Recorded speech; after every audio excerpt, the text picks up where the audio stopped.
For the longest time, I believed we were living the dream. That kind of middle-class suburban ideal you see in commercials. Tree-lined streets, birthday parties in backyards, matching holiday lights. Our house sat across from Shithead and Sarah's.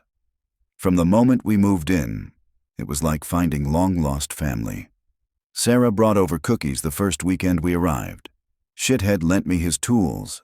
Their kids hit it off with ours immediately. Our families melted into each other's lives like warm wax. It wasn't long before we became inseparable. Wednesday pasta nights at our place, Friday BBQs at theirs, family road trips to the coast every summer, late nights sipping cheap wine on patios, watching the stars and venting about work and parenting and the stupid little stresses that felt lighter in good company. But in hindsight, that closeness, it was the perfect camouflage. 5 months ago, my world was incinerated in the most unexpected way. Not with screaming, not with a fight, but with an open email tab. A simple oversight that exposed everything. It started as a normal Tuesday. My wife had just left for work, the kids were at school, and I was home sick with a mild flu.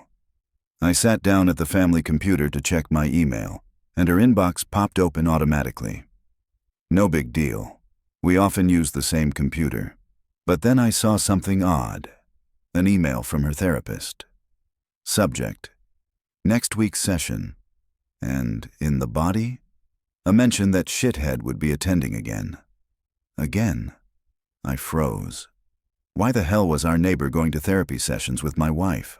Heart pounding, I clicked into her inbox and started scanning. My hands were shaking so hard I had to reread every message twice. There were multiple emails confirming therapy appointments with both of them. Some casual exchanges that clearly assumed a close connection. Some more emotionally heavy, full of implications. One particular email mentioned how difficult it would be to tell the spouses. My vision narrowed. I opened the phone account. We share a family plan. I sorted through the logs. In just the last month, over 9,000 messages between them. 9,000. That's 300 texts a day. What could two married people possibly have to say to each other every day that they couldn't say in person? What could my wife possibly be discussing so intensely with our friend, my friend, the man who helped me build our kids' treehouse? And then the memory hit me like a truck. Christmas dinner, our house, all our family in one place. Kids laughing, music playing. I remember catching my wife smiling at her phone. I remember her stealing glances across the room. I thought it was weird, but she waved it off. I thought I was being paranoid. I was a fool. Overwhelmed, I printed out everything. Emails, phone logs. I sat there, surrounded by proof, feeling like the floor had been pulled from under me. All those nights they were volunteering together for school board events? Lies. All those late meetings. Lies. When I confronted her that night, I expected denial. Instead, I got something worse. The truth. She didn't try to argue. She sat down across from me, silent for a long time. Then she said, "I didn't want you to find out like this." Her voice broke. "But, yes, it's true. I love him." Love. She used that word so casually, as if it didn't carry the weight of betrayal. "It just happened," she went on, crying now. "I didn't mean for it to. I didn't even want it to. But I don't feel anything for you anymore. I'm sorry. I really am." That's when the real pain hit. She told me they had already been planning the logistics. Separate homes, joint custody, a soft landing for the kids. The therapy sessions were about managing the transition. They wanted to leave Sarah and me gently, thoughtfully, as if there were a polite way to knife your best friends in the back. The kicker? They weren't even going to tell us yet. They were waiting for the right moment. Maybe months, maybe longer. In the meantime, they were just going to keep playing house, pretending. I felt like I was losing my mind. I couldn't eat. I couldn't sleep. I stared at walls for hours. I became a ghost of myself. The worst part was hiding it from the kids, keeping their lives normal while I was unraveling inside. Then, something in me snapped. The grief gave way to something else. Anger. Not the red-hot kind. The cold kind, the kind that calculates. The kind that doesn't scream but waits, plans, and plan I did. You see, Shithead's entire identity had become the Board of Education. It was his pride, his platform, his mission.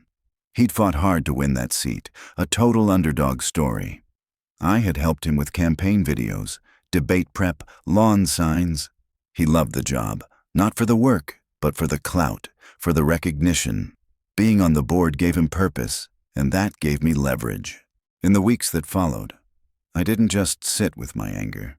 I sculpted it into something sharper, something useful. I knew this wasn't just about emotional betrayal.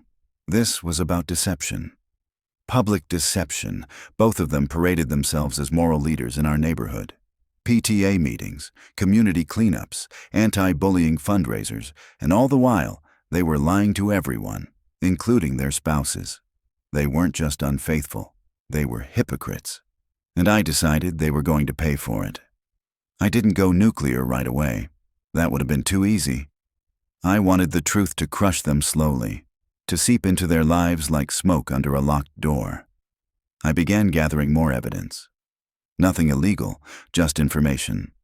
Screenshots of texts, photos of them meeting up, timestamps that contradicted their volunteer stories.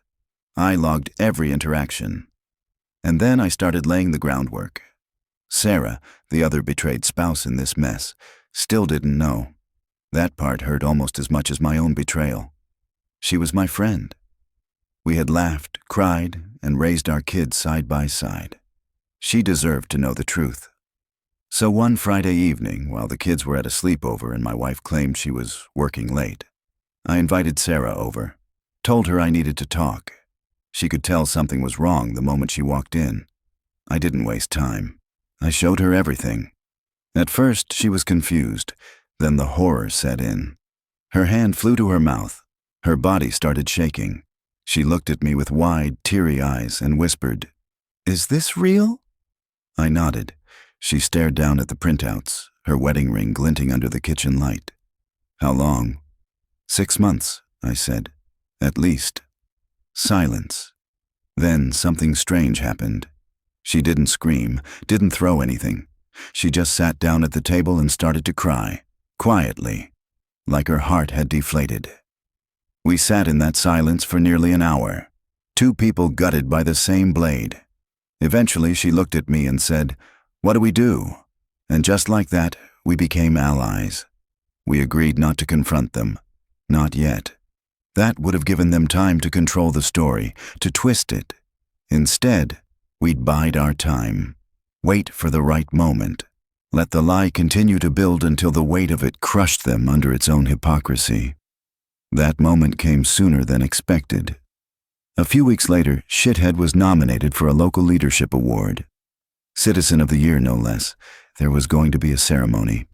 Press speeches. A celebration of his integrity and commitment to family values.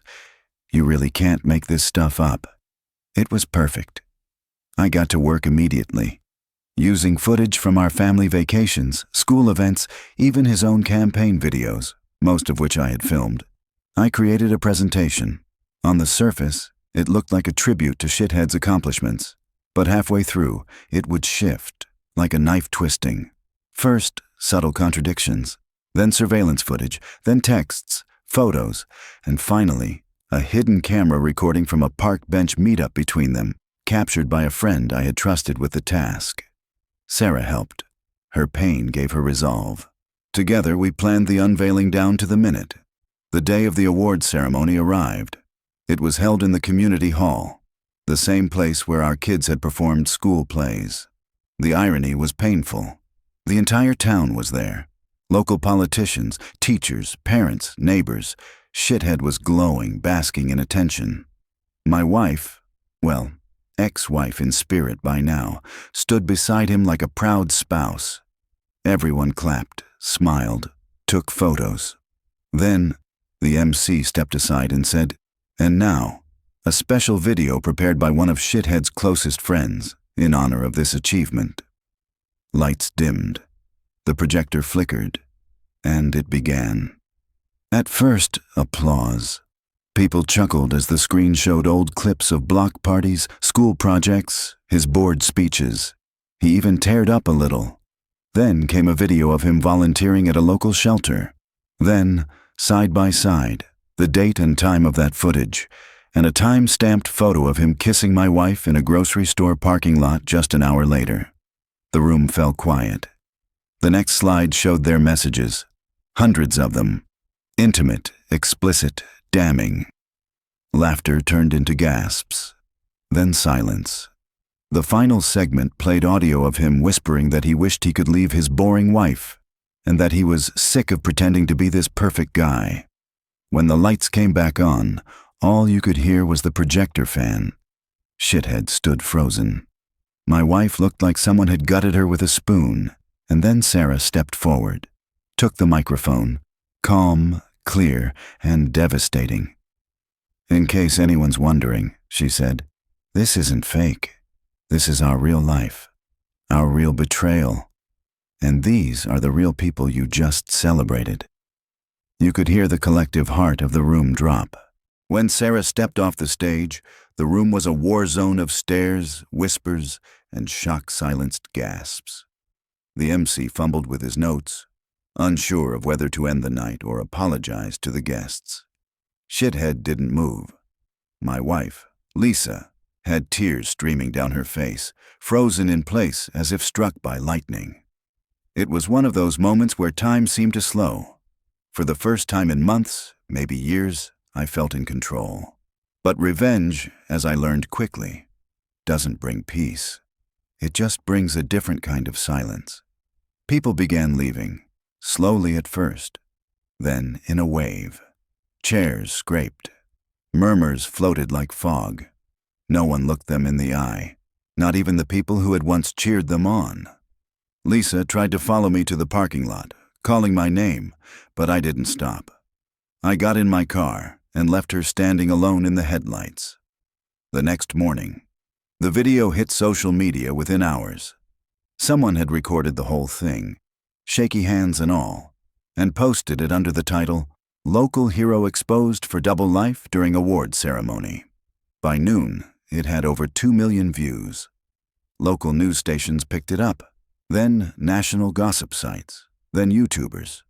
Everyone had an opinion, and the internet, in its usual way, turned the mess into memes, TikToks, and reactions. My favorite was a clip of the Happy Birthday song dubbed over their affair footage, with confetti emojis flying across the screen. Dark humor, but it helped. Lisa lost her job within 48 hours. She had been on the board of a local nonprofit focused on family values and education.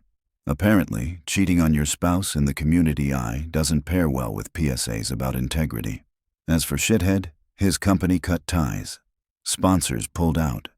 Even the community groups he once championed issued polite but pointed press releases distancing themselves.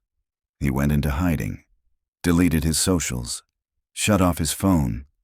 From what I heard, he moved in with a cousin out of town. Lisa tried to contact me. Dozens of texts, voice messages, and even a handwritten letter left in our mailbox. She apologized, said it was the biggest mistake of her life, claimed she'd been lonely, that she felt invisible, that she never meant to fall in love with him. It just happened. That phrase always burns. But I didn't respond, not out of cruelty, but because I had nothing left to say. My daughter telling my daughter was the hardest part. She was 16, smart, and unfortunately, already aware that something wasn't right at home. She had seen the tension, the late nights, the fake smiles. But when I sat her down and explained the truth, in gentle, age-appropriate terms, I saw something in her eyes fracture. She cried. She asked why Mom would do that. I didn't have a good answer. I told her that sometimes, even people who love you deeply make terrible choices, and that it wasn't her fault. To my relief, she stayed with me. Not just physically, but emotionally. We talked more than we ever had. We started going on weekend hikes, cooking together, even binging old shows she loved as a kid. Our bond, though tested, grew stronger. Lisa tried to rebuild her relationship with our daughter. At first, there was resistance, but I never encouraged hatred. I told my daughter that if she wanted to talk to her mom, she should. That her pain was valid, but love doesn't have to disappear overnight. Slowly, over time, they began speaking again. It's a work in progress, like healing always is. Sarah's journey. Sarah filed for divorce shortly after the event. It was clean, fast, and quiet. She sold the house and moved a few towns over with her son. We kept in touch. Not romantically, at least not at first. We were trauma bonded, connected by mutual grief and betrayal. That created something stronger than attraction. Trust. Months passed, and we started spending more time together. Dinner here, coffee there. Sometimes we'd just sit in silence and let the weight of everything fall between us. I don't know what the future holds, but there's a peace in our companionship I hadn't felt in years. Now it's been a year since the night everything imploded. I won't lie and say I'm fully healed. There are still nights when I replay everything in my head. Still mornings where I wake up and forget, for just a second, that I'm alone in the bed. But I've learned something important. Closure isn't something you wait for. It's something you create. Revenge gave me a voice, but rebuilding gave me peace. I started writing again. Not just posts on Reddit, but journals, short stories, even a blog. It's helped me process the pain, the anger, and eventually the forgiveness. Not for her, but for myself. I share this now not to encourage vengeance or to glorify public shaming, but to say this: you are allowed to hurt. You are allowed to be angry, but you are also allowed to heal. Even if it takes burning everything down to feel the warmth again. It's been 3 years since that unforgettable night. The night I turned a birthday party into a breaking point. Sometimes I still get messages about the video. A few are supportive, others are judgmental. But most people? They've moved on. The internet has a short memory. Real life, though, it lingers. Lisa and I are legally divorced. We haven't spoken directly in almost 2 years. Our communication goes through lawyers or brief messages about our daughter, who is now in college. She and Lisa have an uneasy but civil relationship. I respect that. My daughter is old enough to make her own choices, and I've never tried to poison her view of her mother. That wasn't, and never was, the point. Shithead? Honestly, I don't even care where he is. Last I heard, he'd tried rebranding as a life coach. Irony doesn't get much sharper than that. As for Sarah, we stayed friends for a while, then slowly drifted apart. We had helped each other survive the storm, but we were too broken, too raw, to build something lasting on that foundation. I'll always be grateful to her. She gave me courage when I had none. Life now. I live in a smaller house now. Quieter, simpler. I took a job that pays less, but lets me be more present. I've picked up hobbies I had forgotten. Hiking, photography, writing. I even started volunteering at a local crisis center, helping others navigate their own storms. That's probably the most healing thing I've done. Most importantly, I've rebuilt my relationship with myself. Because for a long time, I thought I wasn't enough. That maybe if I had worked less, smiled more, loved harder, Lisa wouldn't have strayed. But I've learned something crucial. Someone else's betrayal isn't your failure. It's their choice. And their burden. I'm dating again, slowly. I've met people who value honesty, who ask about my past and don't flinch when I tell the truth. It's not a fairy tale, but it's real. To anyone reading this, if you've been hurt, cheated on, lied to, I want you to know something. You will survive. You will hurt. Yes. You'll cry in the dark, question your worth, and maybe even lose yourself for a while. But if you keep moving, even just 1 inch at a time, you'll find your footing again.